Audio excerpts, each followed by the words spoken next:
दिनै JSP Advice 365 channel जै दुलाराय बर' माहारिनो मोनसे गोनां फोसावथाय लाबोदों। बे गोनां फोसावथायनि जै थांनाय 2020 मायथाइनि 27 जानुवारियाव जालांनाय बिटिआर रादाय थामहिनबा बड'लेण्ड टेरिटरि रिजननि मोनसे रादाय जालांदों।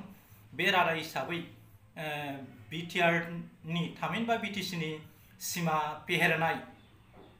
फेहेरनाय आरो बिटिआरनि बाउन्डारि थामहिनबा सिमा सेराव थानाय बर' गामिफोरखौ दानख'नाय बेखौ लानानै बिटिआर एकर्डनि सायाव जोंनि बर' कमिउनिटिनि गेजेराव गोबां ससियेल मिडिया आरो बायदि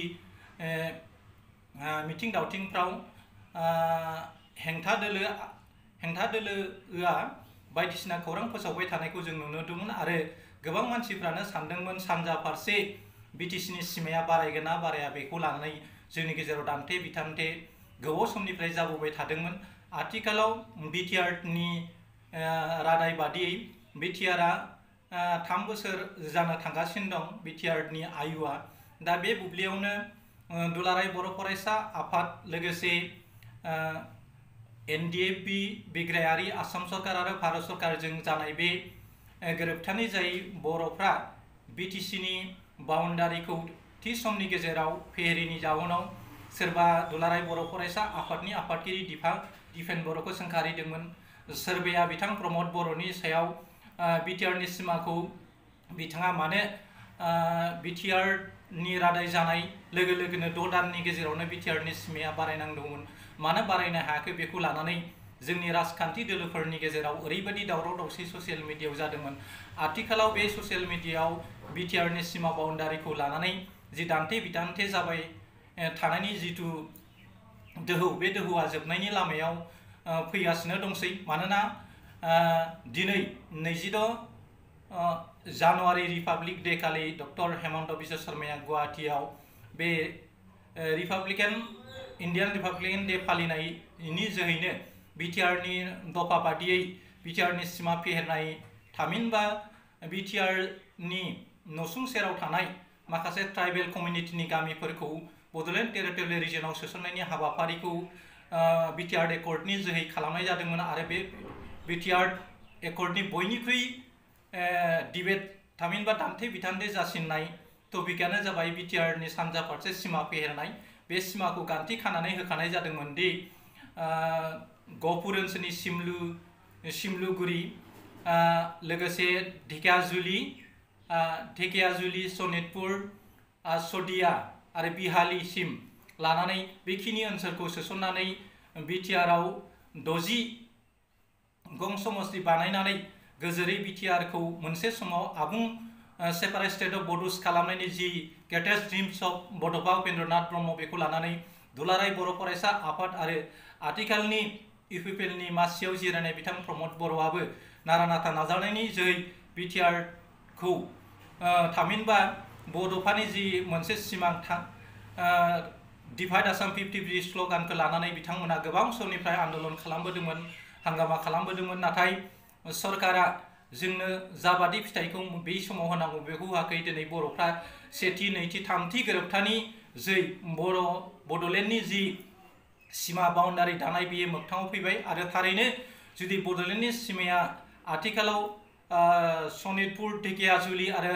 गहपुरनि सिमलिगुरिसिम जाहैनाय लोगो लोगो मोनसे समाव 4थि खोन्दोनि बड'लेण्डनि जि सोमावसारनाय बे जायोब्ला बै बुब्लियाव सेपारेट स्टेट अफ बड'सआ मोगथां जाहैनायनि लामायाव फैबाय।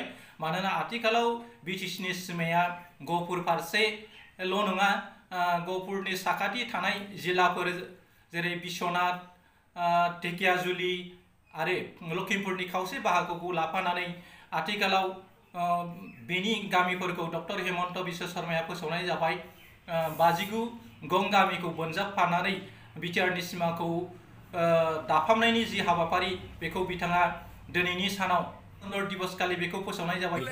আমি আৰম্ভ কৰা চুক্তিয়ে 1 মাইলৰ খুঁটিত আমি স্বাক্ষৰ কৰা চুক্তি 1 মাইলৰ খুঁটিত পৰিণত হৈছে। তিৰংগ পতাকাৰ তলত থিয় হৈ আমি বড়ো চুক্তিত ঘোষণা কৰা বা বড়ো চুক্তিত স্বাক্ষৰিত কৰা আৰু এক প্ৰতিশ্ৰুতি আমি পালন কৰিব খুজিছোঁ। আমি সংকল্প লৈছিলোঁ যে তালিকাৰ বা বড়োলেণ্ড টেৰিটৰিয়েল ৰিজনেল কাউন্সিলৰ সীমা আমি গহপুৰলৈকে বৃদ্ধি কৰিম। সমস্ত সীমা নহয়, নিৰ্দিষ্ট গাঁও য'ত বড়ো লোকসকল 100% বাস কৰে সেই গাঁওসমূহ আমি BTRৰ অন্তৰ্ভুক্ত কৰিম। সেই পদক্ষেপৰ অংশ হিচাপে ঢেকিয়াজুলি, চতিয়া, বিশ্বনাথ, বিহালী আৰু গহপুৰত 80%তকৈও বেছি বড়ো লোক বাস কৰা 43খন ৰাজহ গাঁও আৰু 17খন বনগাঁৱত আমি BTRৰ লগত সন্নিৱিষ্ট কৰাৰ সিদ্ধান্ত আমি আজিৰ এই পবিত্ৰ দিনতে আমি ঘোষণা কৰিছোঁ। ইয়াৰ সমান্তৰালভাৱে 2020 চনৰ জানুৱাৰীত সম্পাদিত বড়ো চুক্তিৰ আন এক দফা অনুসৰি বড়োলেণ্ড আন্দোলনত নিহত 2001 গৰাকী শ্বহীদক অহাকালি 5 লাখ টকালৈকে আগবঢ়োৱাৰ আমি যি সিদ্ধান্ত লৈছোঁ সেই সিদ্ধান্ত আপোনালোকৰ মাজত প্ৰকাশ কৰিবলৈ পাই মই অত্যন্ত আনন্দিত হৈছোঁ। অহা সময়ত এই তালিকাৰ পৰিসৰ আৰু বৃদ্ধি পাব আৰু সেই তালিকাৰ বৃদ্ধি পোৱাৰ লগে লগে শ্বহীদসকলেও নিশ্চয় তেওঁলোকৰ অলপ হ'লেও তেওঁলোকৰ প্ৰতি আমি শ্ৰদ্ধা আগবঢ়োৱা হ'ব। ইয়াৰ লগতে অহা 31 মাৰ্চৰ দিনটো বডোফা উপেন্দ্ৰনাথ বৰ্মনৰ জন্ম দিৱসৰ দিনটোত আমি ছাত্ৰ দিৱস হিচাপে পালন কৰাৰ সিদ্ধান্ত ঘোষণা কৰিছোঁ। बियो जोंनि थाखाय जोबोद गोजोनथावना रादाब। बेनि थाखाय डक्टर हेमन्त बिश्व शर्माखौ जोंनि JSPSY 365 चेनेलनि बिथांनिसिम साबायखर बावहरनाय जाबाय।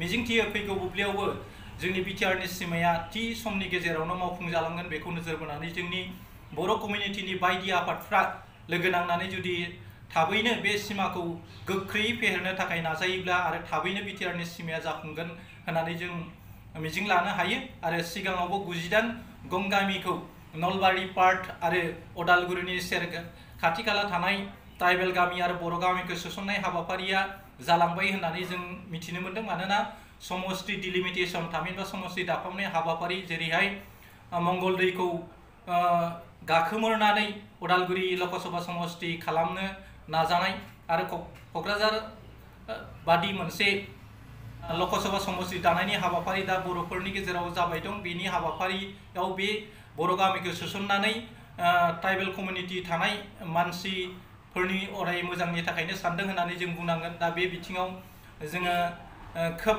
गोजोनथावना रादाब आरो लोगोसे BTRनि बायजोआव थानाय बर'फोरनि थाखायबो खोब गोजोनथावना खोथा। मानोना बर' कसारि अट'नमास काउन्सिलनि जोहैबो दा BTRनि सिमाया जानायनि उनाव बड'लेण्ड टेरिटरि रिजननि सिमा जानायनि उनाव बिथांनि दैदेननायाव आथिखालाव बर' कसारि अट'नमास काउन्सिलनि जि हाबाफारि BTRनि दफानि जोहै फैदों बिनि सिमायाबो थाबैनो जाफुंगोन होननानै जों मिजिं लानो हायो। आथिखालाव बियो जोंनि थाखाय खोब गोजोनथावना रादाब। आथिखालाव डक्टर हेमन्त बिश्व शर्माया 59 गं माखासे ट्राइबेल गामिफोरखौ सोसननायनि हाबाखौ बुंबाय। बिथाङा गावनि बिबुंथिनि गेजेरजों बिथाङा बुंदों दि जेराव खिन्थाखानाय समष्टिफोराव 80% थानाय बर' गामि आरो ट्राइबेल गामिफोरखौ बे BTR रिजनाव सोसननाय जासिगोन होननानै बुंदों। लोगोसेयावनो दुलाराय बर' फरायसा आफादा सिगांनिफ्रायनो हांगामा खालामबोबाय थादों। बड'फा उपेन्द्रनाथनि जोनोम सानखौ फरायसा सान हिसाबै एबसुआल' फालिबोबाय थादोंमोन। आथिखालाव आसाम गभर्नमेन्टआ बेखौ दुलाराय आसाम नाङैनो बन्द फोसावनाय जासिगोन आरो बेखौ फरायसा सान हिसाबै उपेन्द्रनाथ ब्रह्मनि जि जोनोम सान बेखौ फालिनाय जागोन होननानै बिथाङा डिक्लेयार होबाय।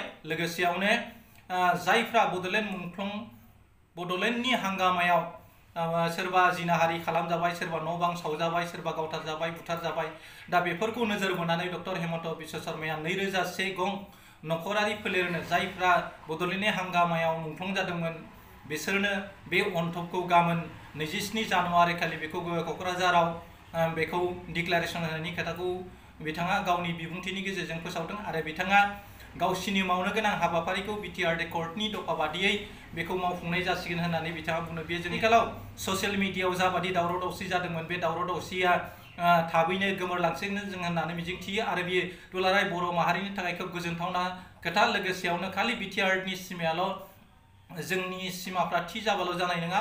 फारसेथिं बिटिआरनि बायजोआव बर' कसारि अट'नमास काउन्सिल बिनि सिमायाबो बेफोरबादिनो थाबैनो मावफुं जायो बेखौ नोजोर बोनानै इउपिपिएलनि दैदेनगिरि आरो दुलाराय बर' फरायसा आफादनि जि बिबानगिरि बिथांमोना बेफोर खामानिखौ मावसोमबा थाबैनो बर' कसारि अट'नमास काउन्सिलनि सिमा आरो इलेक्सन थामहिनबा बिसायख'थियाबो थाबैनो जालांगोन होननानै सानो।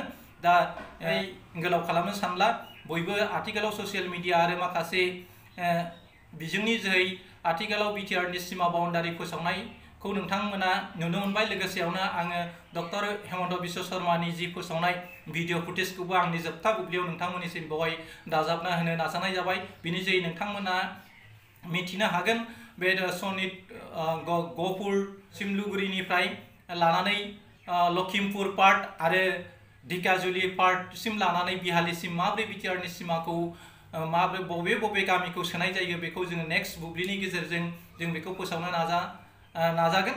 दा बेखौल' जों साननांगोन जोंनि थाखाय बे 2 जानुवारिया जोंनि थाखाय मोनसे बर' माहारिनि मोनसे खाफाल गेवनायनि सान होननानै जों बुंनांसिगोन। दा बिटिआरनि सिमाफ्रा बेबादिनो मोजां रोखोमै जाफुंलांथों बेखौ नोजोर होनानै जोंनि आफादफोरा मावोब्ला थाबैनो बिटिआरनि सिमाया जालांसिगोन आरो जोंनि गेजेराव जा बिदा फंबायनि गेजेराव बिटिआरनि सिमा बाउन्डारिखौ लानानै दावराव दावसि जाबाय थादोंमोन बे दावराव दावसिया जोबनायनि लामायाव फैबाय। बिनि थाखाय दुलाराय बर' फरायसा आफादनि स्पेसियेलि आफादगिरि बिथां दिपेन बर'आ नारा नाथा नाजानायनि गेजेरजों बिटिआरनि सागानगिरि बिथां प्रमद बर', लरेन्स आरो गबिन्द बसुमतारी फेरेंगा मोना जाबादि रल लानांगौमोन बेफोरबायदि गोख्रों रल लायाखैब्लाबो दुलाराय बर' फरायसा आफादनिफ्राय बिखाफोर दाननानै बिथां दिपेन बर'आ बुंबाय थादोंमोन बिटिआरनि मोनसेबो दफायानो फेलें जानो मोननाय नङा आरो बेखौ मावफुंनायाव जुदि सरकारा गोगा खालामोबा दुलाराय बर' फरायसा आफादा गोख्रों भाबैनो भारत सरकार आरो आसाम सरकारखौ नारसिननाय जागोन होननानै बिथाङा बुंदोंमोन। बिथांनि बुंनाय खोथाया दा मोगथाङाव महर मोनबाय। बिनि थाखाय दुलाराय बर' फरायसा आफादखौ जोंनि JSP Advice 65 चेनेलनि जोहै बिथांमोननिसिम साबायखर बावहरबाय।